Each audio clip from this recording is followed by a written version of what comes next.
E agora a gente vai falar sobre saúde porque a Organização Internacional do Trabalho escolheu hoje, o dia 28 de fevereiro, como Dia Mundial de Combate à LER, a lesão por esforço repetitivo. Só para você ter uma ideia do que isso representa, aqui no Rio Grande do Norte, essa é a quarta maior causa de afastamento no mercado de trabalho. Eu converso agora com o fisioterapeuta Elielton Pedrosa, ele é especialista em fisioterapia do trabalho e vai bater um papo aqui com a gente sobre LER. Bom dia, bem-vindo aqui ao Bom Dia RN. Eu confesso que eu não imaginei que era uma situação tão séria aqui no estado, quarta maior causa de afastamento do trabalho. É muita coisa, né? Bom dia. É, isso sim. Bom dia, Murilo, bom dia aos telespectadores, né, do Bom Dia RN.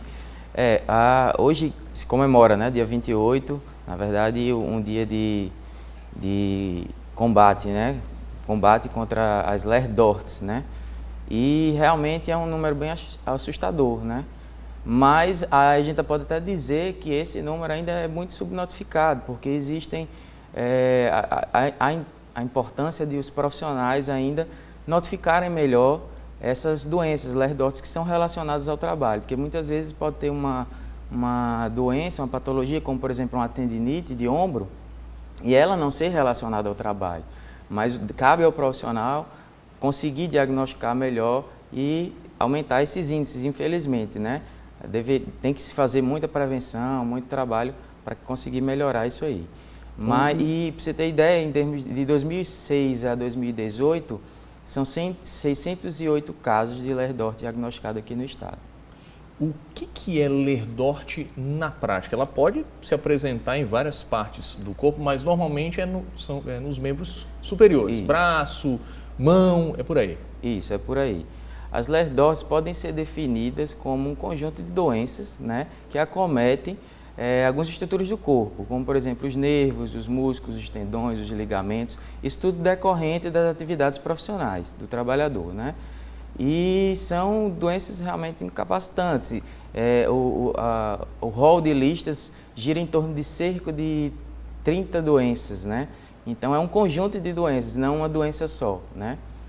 É isso. Então entra tendinite, entra bursite e é lesão por esforço repetitivo, gente, porque a gente lembra muito de quem passa o dia digitando, quem trabalha com o computador.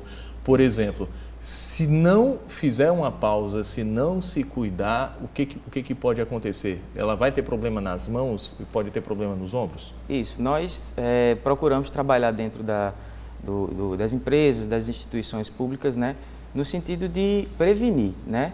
E, obviamente, o LER, como o próprio nome já diz, é lesão por esforço repetitivo, a gente tem que evitar esse movimento de repetição. E, lógico que eu não posso pedir ao trabalhador que ele pare de trabalhar. Não dá. Eu tenho que pedir que ele faça pausas, né, que seja possível essas pausas, que ele tire um tempo para fazer alongamentos, ou mesmo se levantar, se ele trabalha sentado, que ele se levante um pouco para trabalhar mais os músculos das pernas que estão mais parados. E isso tudo são estratégias, além de outras, né? As aplicações ergonômicas também que a gente pode fazer dentro do mobiliário, que possa minimizar esses efeitos deletérios da atividade profissional, né? Tem até uma fórmula que é prevista em lei para os digitadores, se não me engano, a cada 50 minutos, 10 minutos de pausa, isso está previsto em lei. Serve para outras funções também? Dá para usar esse mesmo raciocínio? Para quem faz esse movimento repetitivo que pode gerar um problema? Isso, pode sim, pode se externar, né, para outras categorias profissionais, não só os digitadores, quem trabalha com muita repetição, até porque a pausa em si ela é fundamental, né? Então, independente da atividade profissional, ele pode utilizar essa quantidade de tempo de pausa, né? Cada 50 minutos, descansar 10 minutos, é ideal. Obviamente, dependendo da categoria profissional, ou às vezes mesmo o gestor ou o dono da empresa, ele não aceita isso, porque é muito tempo, se somar muito tempo ocioso para a atividade econômica dele. Mas deve-se trabalhar de alguma forma, em algum momento, dar mais pausas, né? Ou prolongar um pouco o tempo, de 2 horas, dando pausa também, para que ele possa diminuir esses efeitos também. A gente está falando de um problema de saúde que acontece em ambiente de trabalho e quem trabalha vai entender muito bem o que eu estou dizendo. Muitas vezes a gente não está se sentindo bem, mas entende qual é o limite, eu vou trabalhar, às vezes a pessoa sente uma dor, uma coisa assim, não desconfia ou só procura tratamento quando aquilo está se tornando incapacitante já. Isso é um problema, né? É o problema. É bem comum acontecer isso que você falou, né?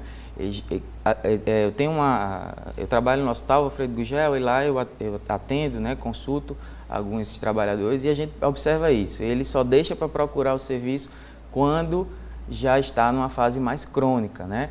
Então eu oriento a toda a população que se aparecer alguma doença e que ele acha que tem relação com o trabalho, ele já procurar um profissional, pode ser um especialista, pode ser um médico ortopedista, um reumatologista, um neurologista ou até mesmo um médico de trabalho da empresa. O senhor falou que são mais de 30 doenças, assim, elas têm sintomas semelhantes? O que uma pessoa com Ler-Dort, com tendinite, com bursite, com inflamação, o que ela sente em linhas gerais? Tem sintomas semelhantes?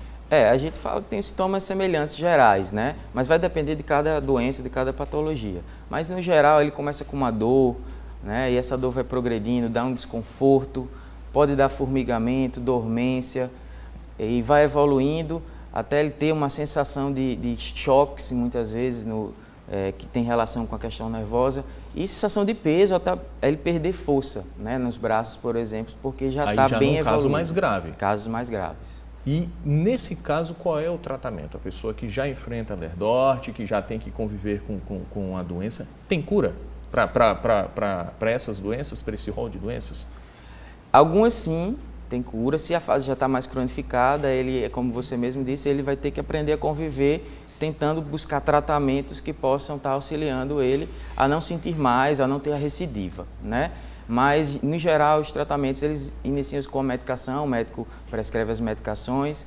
Existem terapias alternativas que podem auxiliar também, como a acupuntura, homeopatia, a própria fisioterapia, né, convencional, com recursos como a ultrassom, né, alguns recursos dentro da fisioterapia convencional, mas existem técnicas também aprofundadas que podem trabalhar dentro da fisioterapia, que são as terapias manuais, né, manipulação vertebral, manipulação dos segmentos do corpo. Em casos mais evoluídos, aí procedimentos cirúrgicos. E como a Ler-Dort também tem um cunho no lado de transtorno psicológico também associado, então ele pode procurar serviços que trabalhem também a terapia holística ou mesmo a psicoterapia. Exercício físico, imagino que deve ajudar a prevenir e a conviver, tratar também. O que eu procuro fazer e sempre orientar é a prevenção, né? Infelizmente, a gente tem essa pensamento muito curativo, né? Eu acho que a prevenção, ela é sim importante, e é importante que os gestores e os empresários possam investir em políticas de saúde do trabalhador para que esse trabalhador não adoeça, porque muitas vezes o empresário pode fazer isso, contratando profissionais adequados para trabalhar isso. Então, exercícios como ginástica laboral, né, no âmbito do trabalho, eu realizo dentro do Hospital Alfredo Gugel, a gente tem tido um resultado muito positivo. E em diversos hospitais ou empresas é uma das frentes de prevenção, né? Mas também a modificação do mobiliário também e trabalhar a questão dos fatores organizacionais do trabalho, que envolve aí o ritmo acelerado do trabalhador, que envolve a jornada prolongada, a gente tentar corrigir isso para que o trabalhador sinta menos ou não venha adoecer. Claro, lembrando que saúde do trabalhador é muito importante, antes de tudo, para o próprio trabalhador. Claro, você tem que estar saudável, você tem que estar bem, mas trabalhador doente é prejuízo para a empresa também. É a importância de se investir nesse tipo de prevenção. Agradeço aqui o papo com Elielton Pedrosa, que é fisioterapeuta, especialista em fisioterapia do trabalho. A gente bateu um papo sobre Ler-Dort. No estado, quarta maior causa de afastamento do ambiente de trabalho. É muita coisa. Sim, dá para prevenir, dá para tratar, dá para conviver. É só prestar mais atenção aí, porque ninguém quer viver com dor, ninguém quer deixar necessariamente de trabalhar.